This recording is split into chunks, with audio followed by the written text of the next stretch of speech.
Hi, everyone. First of all, go Eagles. Big win, headed to the Super Bowl.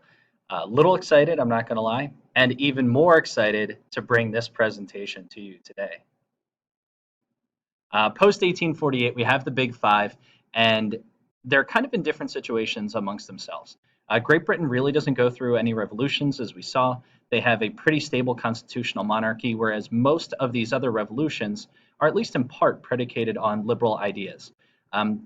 The people who are putting those ideas forth feel that the monarchs don't speak for them in any way.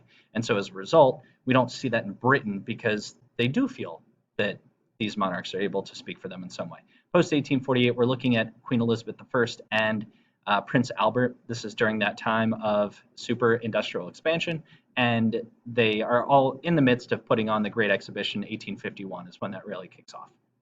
In France, however, it's basically the opposite. Starting in 1791 with the original French Revolution, France is in turmoil pretty much all the way up. I'll get to it later in terms of the monarchs involved, but after the Revolution of 1848, France is again looking for some form of constitutional monarchy, but the nobility still plays a major role and is looking for more stability in the nation without these super liberal ideas, especially we're starting to see the rise of socialism in Europe during this time period. They don't want any part of that. In Austria, it's starting to become a weak link within this big five. We'll see that after the Crimean War in just a bit here. And then for Prussia, it has undergone a little bit of change with the ideas of nationalism being brought forth.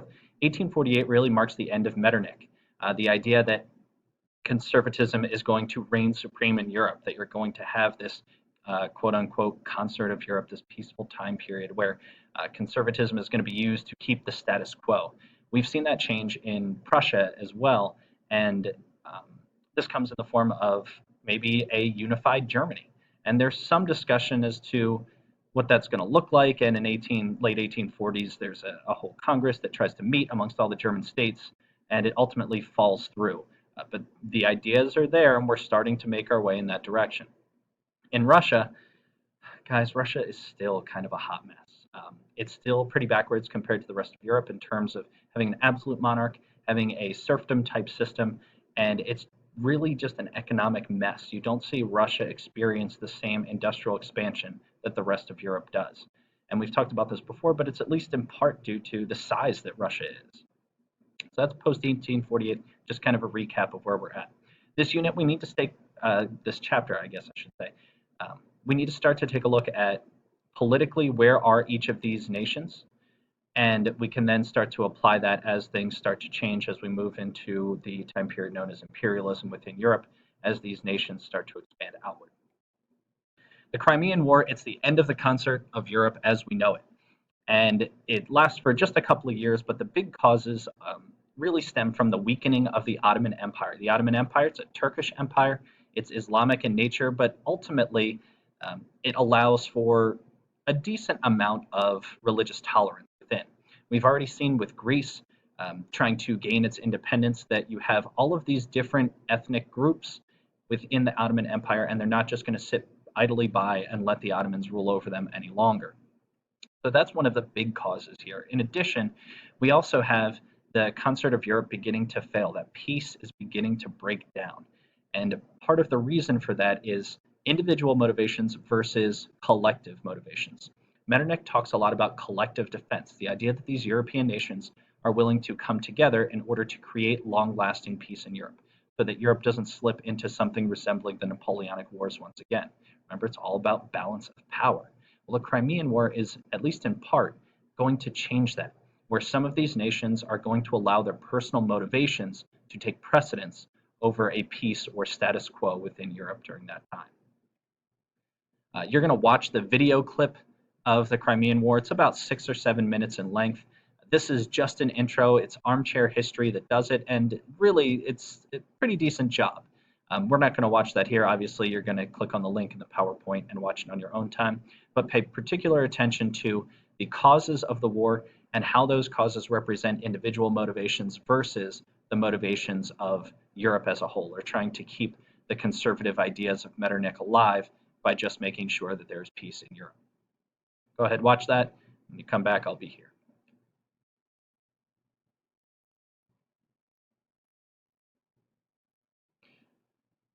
Hopefully you watched that and you're back. The Crimean War, seemingly trivial things to know. Number one, this is where the charge of the Light Brigade comes from, made famous by the movie The Blind Side, but probably should be made more famous by the fact that it's a great poem. It's an exercise in bravery and courage and honor and the idea of following chain of command and all of that great stuff. But really, if we're talking historically here, it's about an exercise in miscommunication and ego. You don't need to know too much about this particular thing, other than we're seeing the changing of how warfare is being fought. So I'm just going to take you through kind of the basic breakdown just so that you have a very bare bones understanding. If you look at our diagram down here, we have Nolan, and this Nolan dude, he's written about the advantage of having a light cavalry. So that's men on horseback, not really accompanied by anything in terms of artillery. Well, he's kind of motivated by this in an effort to try and turn the Battle of Balaclava. The problem is, in order to do so, he's going to run headlong into the Russian forces here. And over on this side, on this hillside, you have Russian guns that are trained on that area. So to get there, you have to run through this gauntlet, taking fire the whole time from the side. Eventually, some French do follow him in, and they'll become important later. But there's a little bit of miscommunication because the heavy artillery, the heavy brigade, the heavy cavalry, does not follow Nolan eventually. Nolan was supposed to smash into the Russian front, and then the heavy cavalry was supposed to follow and turn the tide of this battle. It doesn't work out that way. Almost all of the men are slaughtered. Those who do escape are able to do so because the French are able to establish a little breathing room along these hills to allow them to get out. But it's a massive, massive failure in terms of loss of life for the English against the Russians here. Other trivial things that are great to know here, this is where we get Florence Nightingale. So we're starting to see the modernization of battlefield medicine. Guess what?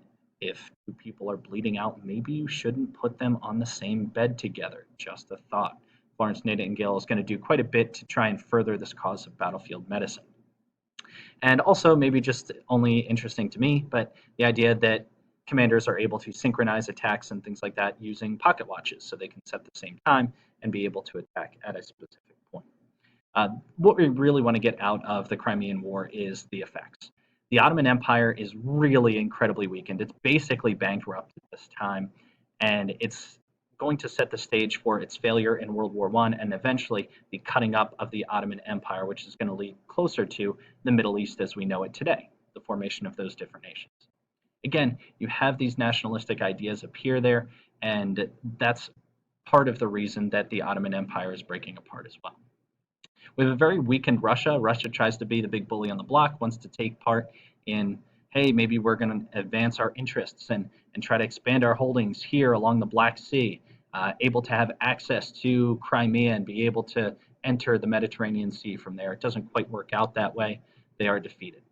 We have the establishment of Austria versus Russia, and this is going to play a role in World War I as well. At this point, we're really only about 55, 60 years from the origins of World War I really starting to come to a head. Austria and Russia no longer partners, in Austria, for its trouble in all of this, really no longer has any allies, direct allies anyway, within Europe. And that's what's going to allow Prussia to kind of come in and sweeten the deal a little bit and say, maybe we can be friends, that kind of thing. And Austria jumps at the chance to be allied with a more powerful nation. Britain isolates itself further. The cost just isn't worth it to Britain. Their economy is flowing. They're going to concentrate on their other territorial holdings in Asia and in the Americas. We saw that come out of the Monroe Doctrine, Britain willing to abide by the Monroe Doctrine in an effort to establish its own partnership with these North American nations, at least in part through the United States. After the War of 1812, Britain and the USA become besties. The concert of Europe is fully broken up at this point. That peace is no longer going to exist. There's no longer a focus on collective defense. It's going to be every man for himself. And as a result of that, when you have every man for himself, naturally, these alliances are going to start to take shape. Well, I need to make sure that this border is protected, so I'm going to ally myself with this particular nation. Again, setting up that tangled web of alliances for World War I. It's considered to be the first modern war where we have this marriage of standing national armies, no longer just hired help, no longer, except for Russia, just getting the serfs out of the fields, bring your pitchforks and whatever rifles you can muster, and make your way towards the front. We're starting to see battlefield medicine, the advancement of artillery shells that explode during this time period. No longer just you have to hope your cannonball hits and spooks a horse or takes somebody's leg off. Now it'll explode upon impact, shrapnel, all that good stuff. Also, again, as I mentioned, the idea of nationalism, especially in the Balkans. You can see this region here on this map starting to chop from the Ottoman Empire. That's also going to be going on in Italy, which we'll hit in just a second or two here. In France, this is just a basic timeline here. French Revolution, liberal ideas, sort of a republic, question mark. Then Napoleon jumps in. Hey guys, I'm a revolutionary. I'm a son of the revolution. And even though I'm emperor, that doesn't mean those liberal revolutionary ideas are going to go by the wayside. After he's gone, we have the restoration of the monarchy. Louis XVI's brother, Louis XVIII, is going to take over. And he's more of a centrist, and he's the cool mom. He's coming in and making sure that, hey, liberal ideas, it's cool. I'm a constitutional monarch. I'm all on board. He's going to die. And that's going to lead to his brother, Charles X, taking over, who's much more heavily invested in the royalists. He's supported by a group known as the Ultras. These are ultra-conservative royalists. And so anything having to do with liberal ideology has to be thrown out. And that's what leads to the Revolution of 1830 and Les Mis and all that good stuff. Then we have Louis Philippe come in, and Louis Philippe is supposed to bring in these liberal ideas, and nothing really happens. We do have some semblance of a constitutional monarchy during this time period, but all that is eventually going to lead to a year-long Second Republic before devolving back into an empire, with Napoleon III attempting to establish the Second Bonaparte Empire. That's him over here on the right with the beautiful head of hair. In Italy, we have separate kingdoms. All of these different kingdoms, and these ones up here at the top are really important because those are actually under Austrian control. As I mentioned, Austria is becoming weakened. And so some Italians see a way to try and push those Austrians out, specifically Count Camillo de Cavour. And he's over here in the Piedmont region. He wants to boot the Austrians out and asks France for help. And at first, France jumps in. Then they realize, ooh, we have too much stuff going on. We should jump back out again. But the damage was done. This area here, the Piedmont region and a little bit of Lombardy, those go to Italy. So we're starting to see Italy take shape. As that's going on, Giuseppe Garibaldi, a student of Giuseppe Mazzini, Giuseppe Mazzini, the big guy in terms of nationalism in Europe, he's down here in Sicily, works his way up, and unifies these areas. Those two are eventually going to come to meet, but Garibaldi says, no, my red shirts, we're good. We're going home. We're nationalists. We're not here to start some sort of civil war. And eventually that allows the papal states, so that's the Vatican, that's the Pope of Catholicism, to say, hey, let's join together. And so by 1870, we see these Italian states become truly what we would think of as Italy. Germany, it unifies the end. No, just kidding. We'll hit that the next time. You don't have to go and do the writing on the next slide either. We'll take care of that as a warm-up tomorrow. Hope everyone has a great day, and go Birds!